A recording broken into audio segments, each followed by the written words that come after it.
Now to the growing fentanyl crisis nationwide and new details on the overdose death of a 1-year-old child at a New York daycare. Investigators now say a kilo of the deadly drug was stored on top of playmats there. Our senior investigative correspondent, Aaron Katersky, joins us now with more. Good morning, Aaron. Michael, good morning to you. The authorities say fentanyl is now the most urgent threat the nation faces. It's killing tens of thousands of Americans every year, including a 1-year-old here at this daycare. You can see the mementos left in his memory. And now the owner is accused of using the place as a stash house for drugs.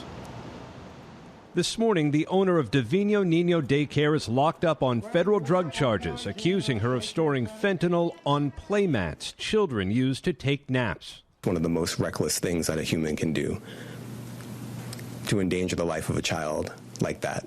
Inside the daycare, investigators say they found large quantities of fentanyl along with machines and supplies to package it for sale. Was this daycare meant to hide a drug operation?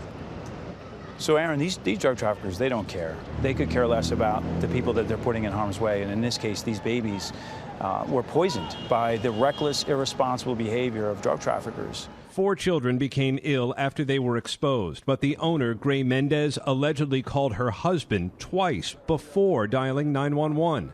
And while waiting for paramedics, prosecutors say her husband was seen carrying heavy shopping bags out a back alley. All of that happened while the children, the babies, were suffering from the effects of fentanyl poisoning and in desperate need of help. 1-year-old Nicholas Dominici died at the hospital. 3 others were revived with the overdose reversal drug Narcan. The DEA says the case demonstrates the danger fentanyl poses to the country. It's often now mixed into other drugs, but since it's odorless and tasteless, users may never know.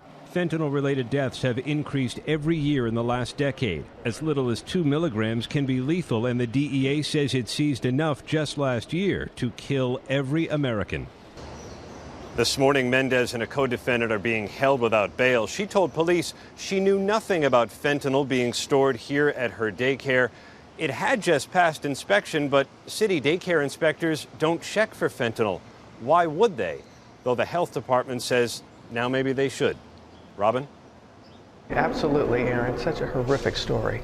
Well, hey there, GMA fans. Robin Roberts here. Thanks for checking out our YouTube channel. Lots of great stuff here. So go on, click the subscribe button right over here to get more of awesome videos and content from GMA every day, anytime.